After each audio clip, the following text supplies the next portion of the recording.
New financial year शुरू हो चुका है, लेकिन मार्केट की शुरुआत स्टेबिलिटी से नहीं बल्कि वोलेटिलिटी से हुई है। लास्ट क्वार्टर 25-26 का बहुत ही पेनफुल रहा।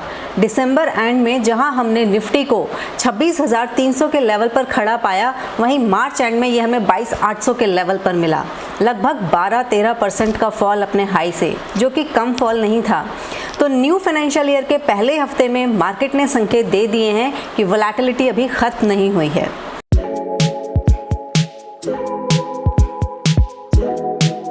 Hello friends, welcome to line and level, जहां चार्ट से मार्केट की कहानी समझ आती है।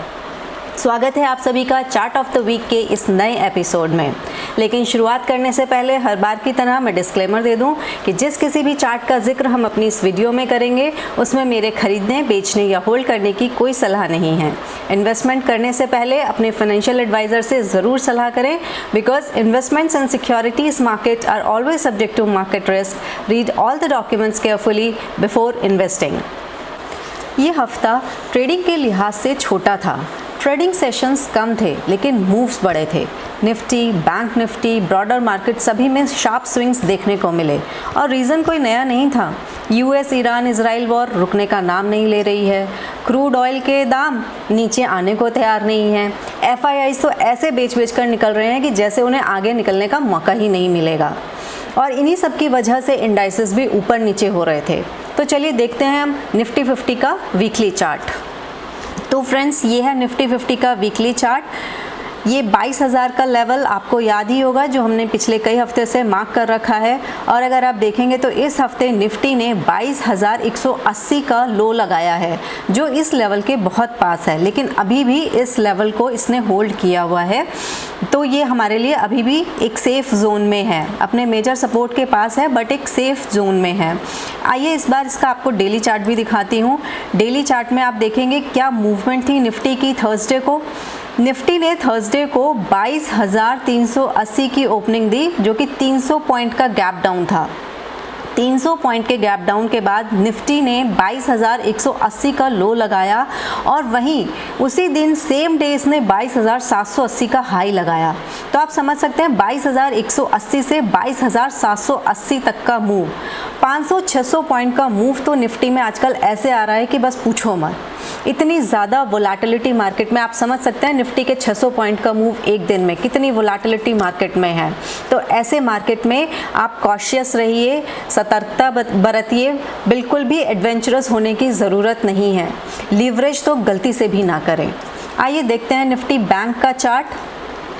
निफ्टी बैंक का चार्ट अगर वैसे देखेंगे तो वीकली चार्ट पर कोई खास बदलाव नज़र नहीं आ रहे हैं, लेकिन हाँ, अगर आप इसका भी डेली चार्ट देखेंगे तो एक बार ये अपने मेजर सपोर्ट जो हमने मार्क किया हुआ था 51,000 का लेवल, उसके नीचे पर इनफैक्ट 50,000 के नीचे भी ये इस वीक होकर आया है, तो जो अपने आप में थोड़ा हमें डराता है।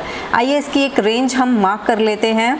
अगर आप बैंक निफ्टी की रेंज को, सपोर्ट रेंज को मार्क करेंगे तो ये हमारे लिए 49,800 के लगभग ये सपोर्ट रेंज हमारे लिए निकल कर आती है। तो निफ्टी के लिए, बैंक निफ्टी के लिए अब ये एक मेजर सपोर्ट रेंज है, जिसे बैंक निफ्टी को होल्ड करना चाहिए। आइए देखते हैं निफ्टी स्मॉल कैप और निफ्टी मिड कैप। सेम वही, कोई ज़्यादा चेंज हमें नज़र नहीं आ रहा है, लेकिन हाँ, हम कह सकते हैं कि एक हल्का सा पॉज यहाँ पर निफ्टी स्मॉल कैप ने लिया है। लगभग 2 हफ्ते से हम देख रहे हैं तो ये 15,650 के लेवल के पास आकर ही हमें क्लोजिंग दे रहा है। अब अगर यहाँ से एक pull back Nifty small cap में आता है तो जितने प्रीवियस सपोर्ट थे, अब वो सब इसके लिए रेजिस्टेंस का काम करेंगे हमारे टेक्निकल एनालिसिस के अकॉर्डिंग। तो जो हमने प्रीवियस सपोर्ट इसके लिए मार्क किया था 16,300 का लेवल, वो अब निफ्टी स्मॉल कैप के लिए हमारा एक रेजिस्टेंस का काम करेगा। निफ्टी मिड कैप में देखेंगे तो सेम वही 55,900 का लेवल अब इसके लिए एक मेजर रेजिस्टेंस का काम करेगा, अगर यहाँ से पुल बैक आता है तो। इस हफ्ते आपको एक और इम्पॉर्टेंट चार्ट में दिखाना चाहूँगी फ्रेंड्स, और ये है इंडिया विक्स का चार्ट। इंडिया विक्स जो है वो हमारे इंडियन मार्केट वोलेटिलिटी को शो करता है। इस इंडेक्स का बढ़ना मतलब मार्केट में गिरावट का अंदेशा। तो आइए इस चार्ट को भी एक बार देखते हैं। और ये हमने एक रेजिस्टेंस इसके लिए मार्क किया हुआ था 21 का, जिसको इसने ब्रेक किया और आप देख रहे हैं कितनी शार्प मूवमेंट इस इंडेक्स में हमें आते हुए दिखी। अब अगर इसका अगला रेजिस्टेंस हम निकालने की कोशिश करेंगे तो वो हमारे लिए निकल कर आता है लगभग ये 28 का लेवल। अब हमारा ज़रूरी है इस इंडेक्स का नीचे रहना। तो अगर ये 28 के नीचे रहता है तो हम मार्केट में एक रिकवरी की उम्मीद कर सकते हैं, लेकिन अगर ये इस लेवल को तोड़कर ऊपर निकला तो मार्केट में एक फॉल हमें फिर से नज़र आ सकता है। तो इस चार्ट पर भी आप अपनी नज़र ज़रूर बना कर रखिएगा। आइए शुरू करते हैं अब इस हफ्ते के दो दमदार चार्ट्स जो मैं आपके लिए इस हफ्ते ढूंढ कर लाई हूँ। उसमें पहला चार्ट है एवेन्यू सुपरमार्केट का चार्ट। ये चार्ट है जो अपने स्टॉक को, अपने इंडाइसेस को, अपने इंडेक्स को इस हफ्ते आउट परफॉर्म करते हुए नज़र आ रहा है। तो देखिए फ्रेंड्स, यहाँ पर एक स्ट्रॉन्ग बेस बनाकर इस चार्ट ने हमें ये बुलिश कटाना कैंडल इस वीक शो की है और आप देख रहे हैं वॉल्यूम्स का लगातार बढ़ना जो इसकी इस स्ट्रेंथ को कंफर्म करता है। तो अगर ये 4400 के लेवल के ऊपर हमें टिकता हुआ दिखाई देता है तो प्रीवियस स्विंग हाई जो लगभग नज़र आता है 4800 का लेवल, 4800 का लेवल इसका एक टारगेट हो सकता है। और जो मेजर सपोर्ट हमें दिखता है इस चार्ट पर दैट इज़ 4000। तो 4400 के ऊपर आप इसे 4800 के टारगेट और 4000 के स्टॉप लॉस के साथ अपनी वॉच लिस्ट में ऐड ज़रूर कर सकते हैं। अभी ट्रेड लेने की बात नहीं हो रही है, अभी आप इसे अपने एनालिसिस का हिस्सा बनाइए, अपनी वॉच लिस्ट में रखिए। जैसे ही मार्केट के कंडीशंस इंप्रूव होंगे तो हम इसमें अपने एनालिसिस के अकॉर्डिंग सोच सकते हैं पोजीशन बनाने के बारे में। चलिए दूसरे चार्ट पर चलते हैं इस वीक का, जो है चेन्नई पेट्रोलियम कॉरपोरेशन, जिसे हम पहले मद्रास रिफाइनरीज के नाम से जानते थे। आप देख रहे हैं फ्रेंड्स, क्रूड के बढ़ते दामों के बाद भी ये स्टॉक अपने ब्रेकआउट के वर्ज पर है। आप जानते हैं जब भी क्रूड ऑयल के दाम बढ़ते हैं इस कंपनी के लिए ये नेगेटिव होता है, क्योंकि इसके मार्जिन में आप प्रेशर देख सकते हैं और जिसकी वजह से स्टॉक सेलिंग प्रेशर की मार झेलता है।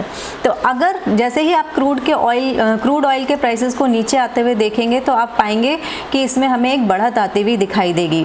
तो जब ये स्टॉक क्रूड के दाम नीचे आएंगे और ये स्टॉक 1050 के ऊपर जाएगा तो हम इसे अपनी वॉच लिस्ट का हिस्सा बना सकते हैं और इसका सपोर्ट जो रहेगा दैट इज़ 960 के सपोर्ट के साथ आप इसे अपनी वॉच लिस्ट में ऐड कर सकते हैं।